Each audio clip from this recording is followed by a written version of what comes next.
Parece que agora todos querem ser latinos, pero les falta sazón. Foi bem assim que eu tive a ideia de criar esse podcast sobre o futuro do trabalho na América Latina, no meio do show do Bad Bunny. Podem questionar meus métodos, mas jamais os meus resultados. O Bad Bunny foi o artista mais ouvido do mundo por 4 anos. Ganhamos 2 Oscars. Esse ano, a rede social X, vulgo Twitter, virou uma torre de Babel. Vocês viram? Brasileiros falando português, nossos vizinhos respondendo em espanhol. E tem um monte de gringo nas redes sociais criando conteúdo engraçadinho sobre o nosso país, em busca dos nossos likes e do nosso engajamento. O álbum Debí Tirar Más Fotos ganhou o Grammy de álbum do ano. O primeiro álbum inteiramente em espanhol a vencer a categoria desde 1959. 66 anos de história, e foi Benito, cantando em espanhol, que chegou lá. Eu amo aquele vídeo antes do Super Bowl, ele avisando que quem quisesse entender o que ele falaria tinha 3 meses para aprender o idioma. Foi lá, abriu o maior palco de entretenimento estadunidense e fez o show do intervalo. Colocou nossas bandeiras pro alto. Eu mesma nem sei quem estava jogando. Só sei que esse foi o único assunto possível nas redes sociais por semanas. E não posso não falar dela, nossa diva Anitta, que chegou ao número 1 global do Spotify em 2022 com Envolver. Primeira brasileira, primeira latina solo a conseguir isso. E a música era em espanhol. Quem diria que ela não precisava do inglês, né? Ela precisava, era da América Latina. Esses dias eu fiz um simples post no LinkedIn sobre o agente secreto no Oscar, explicando o que era a Abya Yala, que estava escrito no broche da América Latina invertida, da atriz Alice Carvalho. E o tema viralizou na rede de trabalho, mesmo não sendo um assunto de trabalho. Para além do vira-lata caramelo e das cadeiras de plástico que a gente chama, será que tudo isso quer dizer alguma coisa? Já tem alguns anos que eu venho juntando esses pontos. Iniciei meu mestrado em América Latina no Prolan da USP. Ano passado eu gravei meu TEDx sobre subversão, liderança, trabalho na nossa região. E no meio desse caminho, eu conheci o termo Renascença Latina. E aí, para falar um pouquinho pra gente sobre esse tema, eu convido Marina Roali, que é head de pesquisa do grupo Consumoteca. O que é a Renascença Latina? É a primeira vez que acontece alguma coisa parecida por aqui? Como que a gente chegou até aqui? Olá, olá!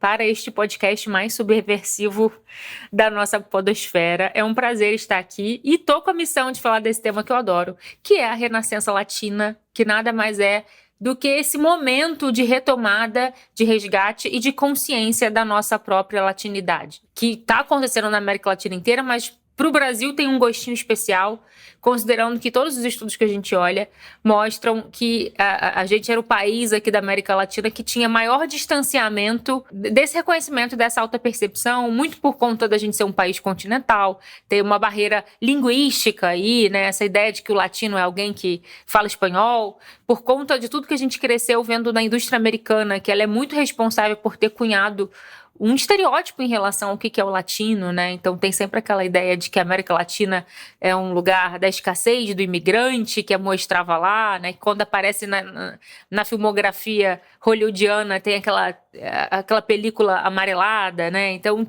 tinha sempre esse olhar e por conta disso a gente negava um pouco dessa visão. Mas à medida que a gente pôde conhecer mais, né? E uma série de fatores acontecendo, da gente entrar em contato com a nossa própria cultura, entrar em contato com a ideia de um pensamento decolonial, né, trocar mais aqui com nossos vizinhos, fez com que a gente pudesse ter esse momento importante de reconhecimento. Então, entrar em contato com essa latinidade é se orgulhar mais e é entender o papel dessa latinidade em tudo que a gente é e o que a gente faz, né? Então, isso se reflete na cultura de modo geral, na música, na gastronomia, nos esportes, na arte, né? Em tudo que a gente...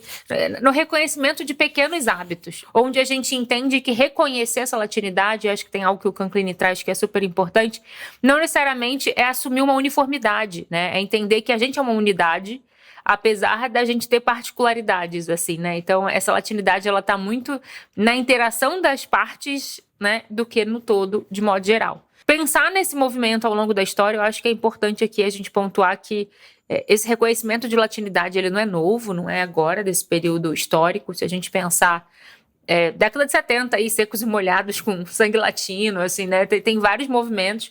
Ou até no olhar para fora, se a gente pensar a década de 90, teve um boom latino pro mundo, quando a gente pensa em Ricky Martin, Shakira, na música, teve uma coisa dessa internacionalização de grandes nomes da América Latina, mas o que há de diferente aí é que ainda nesse momento da década de 90, quando a gente exportava a nossa cultura, ainda era muito tendo que se adaptar aos moldes do outro, né? Tendo que se enquadrar ao que fazia sucesso lá fora. Então a gente muitas vezes permitiu jogar o jogo do estereótipo para bombar lá fora.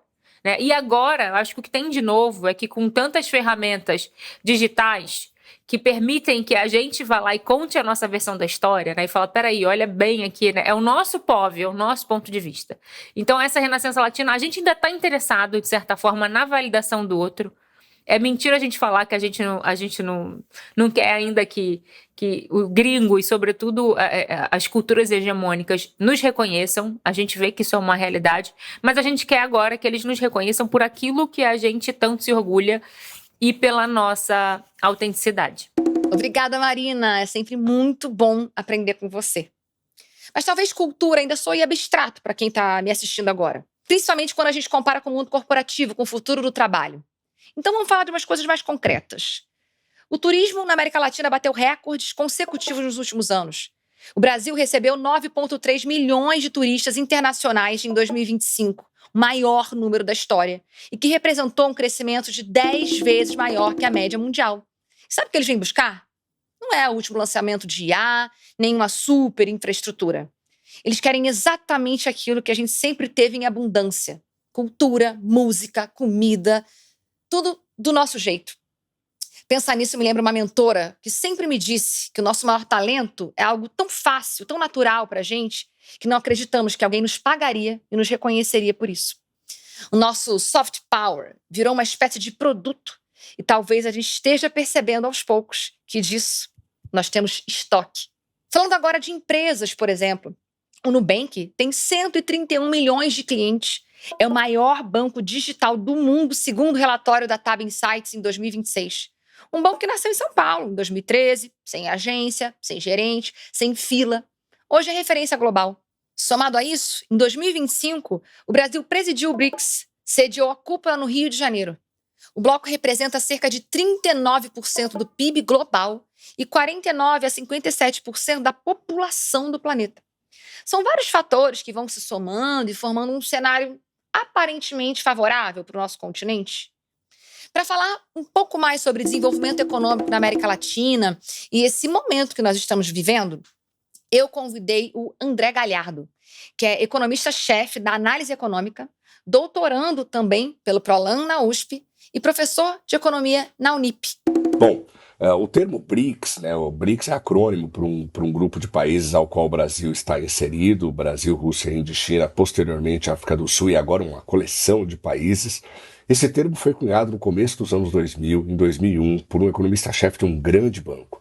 E naquele momento não se tratava de ser um momento da América Latina, do Brasil em especial. Na verdade, esse grupo de países, ele apostava que esse grupo de países poderia crescer mais do que a média global, mais do que os seus pares, beneficiados pelo ciclo econômico, pelo tamanho da população, pela questão cambial, por diversos fatores macroeconômicos. Então, o nascimento do BRICS acabou se dando por um esforço quase que acadêmico de um economista-chefe de um grande banco. E é claro, isso depois se tornou um grande ativo político. Esse grupo de países convencionou ali reuniões periódicas, criou um banco de desenvolvimento e acabou se tornando uma força geopolítica. E isso, de fato, é bastante relevante, sobretudo agora, com a adesão de diversos outros estados, com estados que se aproximaram do BRICS e tornaram esse ativo político e esse grupo com maior relevância, maior poder decisório em nível global. Com relação aos visitantes, aos turistas aqui no Brasil, o volume em 2025 foi recorde, o volume de receita, segundo o Banco Central, também foi, né? O volume de dinheiro que esses turistas gastaram no Brasil no ano passado foi recorde. E embora isso esteja em parte associado à forma como o Brasil tem se inserido no mundo, a América Latina, de modo geral, tem se inserido no mundo, eu acho que isso tem relação também ao desempenho do dólar no mercado internacional. Nós temos um índice chamado DXY, sem querer ser muito técnico, mas já sendo, que mede a força do dólar em relação a uma cesta de moedas fortes, como o euro ou o iene japonês, por exemplo. Quando o índice DXY cai, significa que o dólar está perdendo força. Quando ele sobe, significa que o dólar está ganhando força. No ano passado, o DXY caiu fortemente, sobretudo no primeiro semestre. Foi a maior queda para um primeiro semestre desde 1973. Então, de modo geral, o dólar perdeu força em relação às outras moedas, fortaleceu, portanto, divisas latino-americanas, africanas, asiáticas e europeias, e isso pode ter contribuído em alguma medida para que esses turistas visitassem mais a América Latina, em especial o Brasil. Os números, tanto de visitantes quanto de receita, de dinheiro gasto por esses turistas, chama bastante atenção. Então, longe de querer afastar o Brasil como um ator importante do ponto de vista turístico, sempre foi, mas a crescente desse ponto de vista, é importante levar em consideração também essa perda do poder aquisitivo do dólar, que, na nossa opinião, deve permanecer ao longo dos próximos anos. O André trouxe realidades para a gente colocar então o pé no chão e acompanhar as reviravoltas mundiais, entendendo qual é o nosso papel nesse jogo e de que maneira temos influência nos assuntos que importam no momento. Para esse episódio de abertura, além dos pilares culturais e econômicos, eu preciso falar de um fenômeno linguístico que muito me interessa e sinto que ainda não damos assim valor suficiente: o portunhol, que será a língua oficial desse podcast.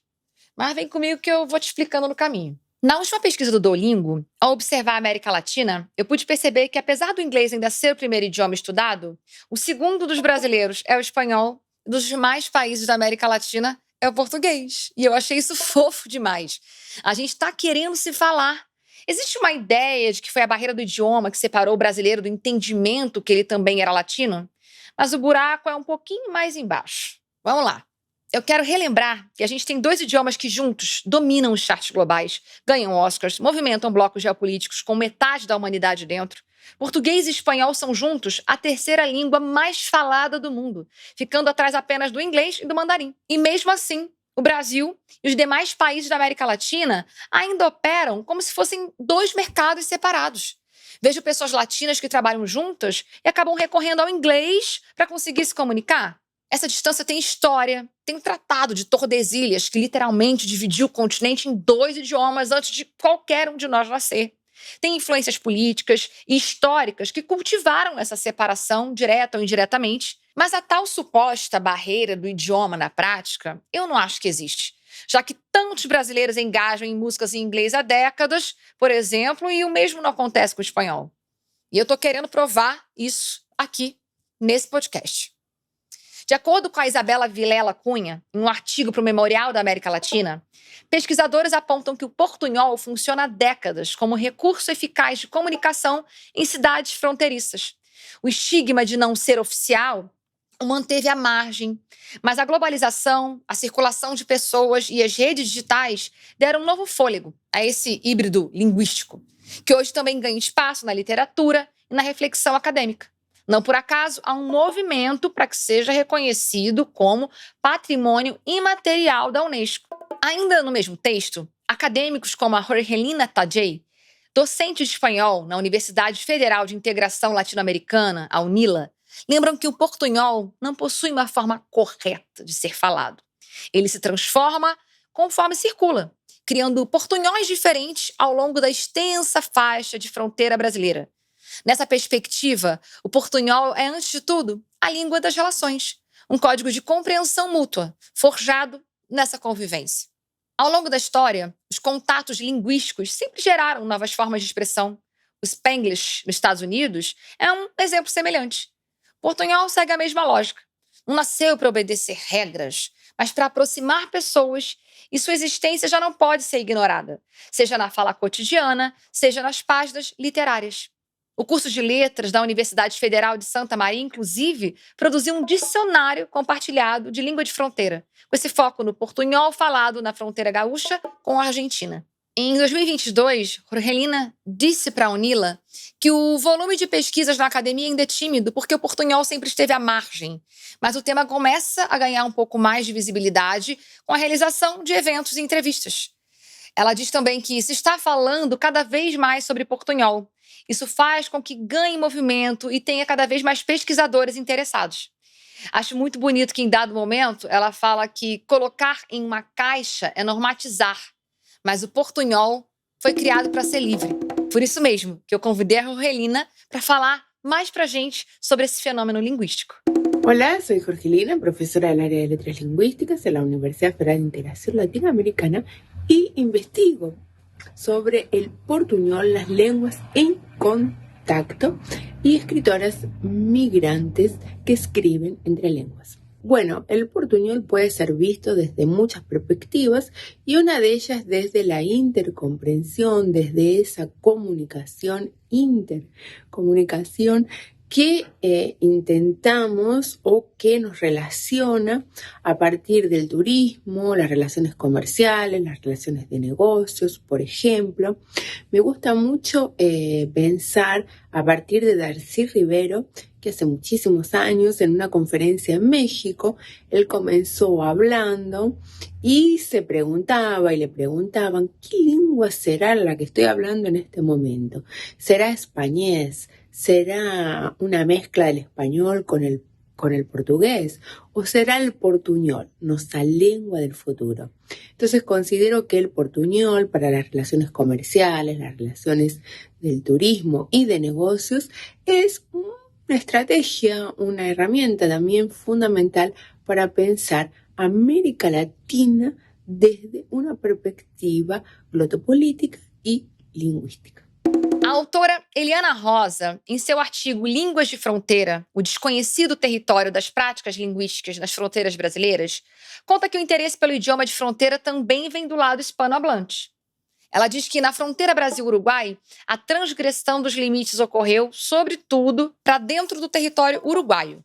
Primeiro se instalaram os portugueses e, posteriormente, os brasileiros, de tal modo que se possibilitou a manutenção da língua portuguesa e determinou a sua importância no próprio processo de ocupação da região do norte do Uruguai.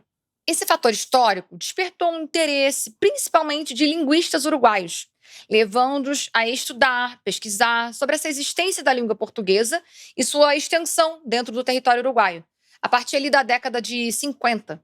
O marco inaugural sobre a situação das línguas na fronteira Brasil-Uruguai é o trabalho Dialecto Fronterizo en el Norte del Uruguay, de José Pedro Rona, divulgado em 1959 e publicado posteriormente em 1965.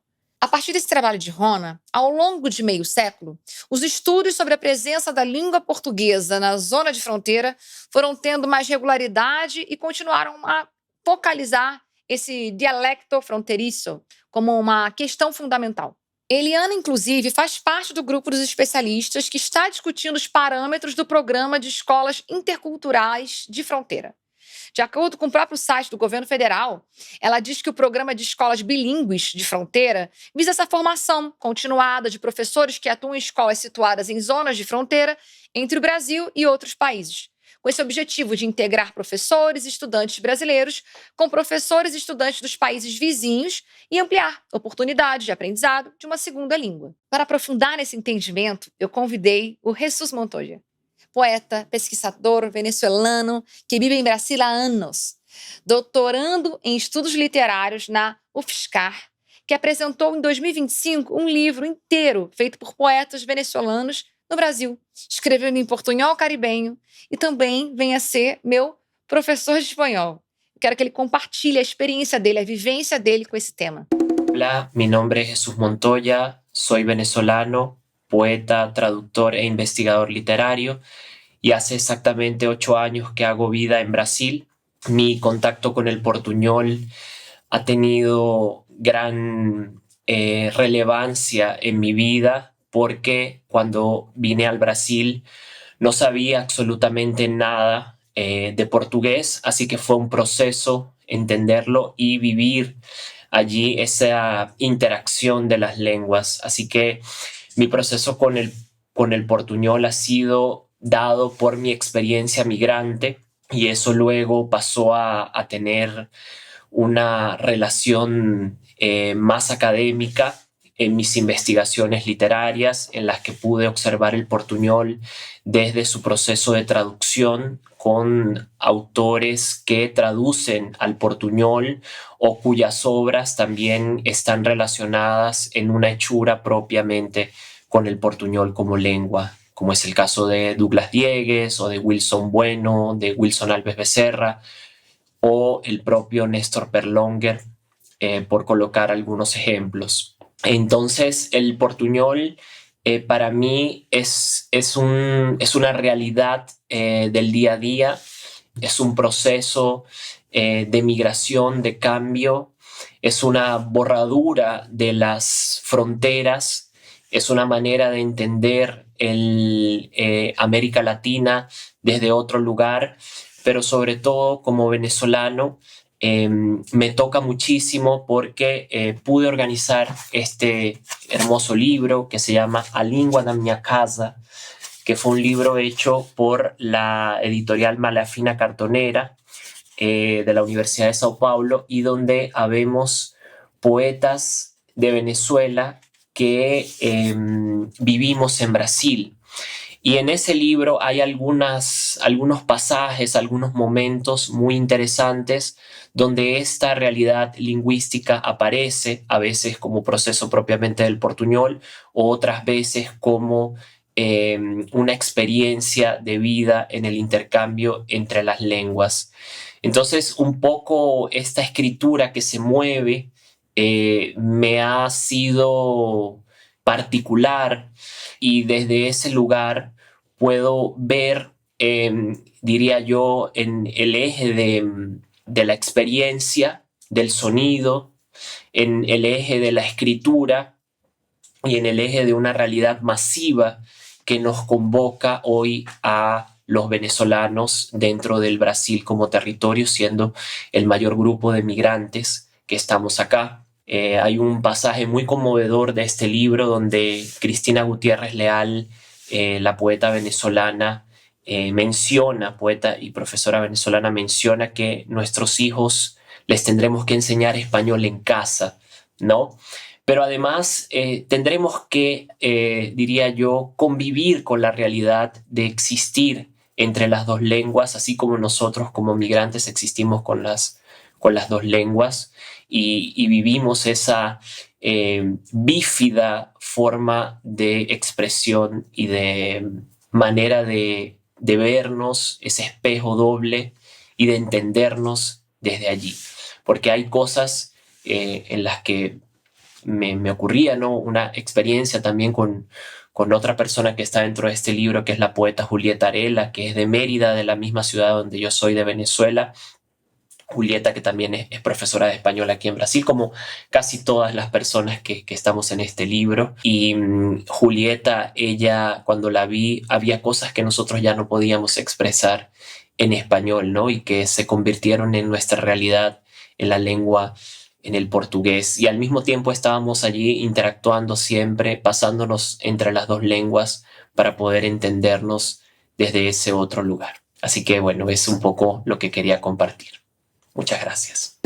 Eu sou suspeita, eu adoro a visão do Jesus sobre as duas línguas tão bonitas e acho que chegou a hora da gente parar de tratar isso como uma barreira do idioma e começar a tratar como que é, uma língua de fronteira que pode nos ajudar a quebrar as fronteiras, a língua de contato da América Latina. Eu sou declaradamente a favor da legalização do portunhol. Não porque eu acho que vai virar uma língua oficial de algum país, mas porque o ato de nomear algo, de reconhecer que ele existe, muda a relação que a gente tem com ele e pode encorajar cada vez mais latino-americanos a se arriscarem nessa aprendizagem. Imagina, aprender um novo idioma que a gente já sai na vantagem. Eu acho que todo mundo deveria, ao menos, tentar. E aí, eu volto pro começo. 2 Oscars, Bad Bunny, a Torre de Babel do X, Nubank, BRICS no Rio. Estamos no hype, isso tá dado. Mas hype sem reflexão, sem ação, não muda o mundo. Eu tô no maior clima, vamos. Vocês já me conhecem, eu não paro de falar disso na internet. Mas será que todo mundo tá nesse clima também? Acho que eu quero escutar um pouquinho dos meus convidados.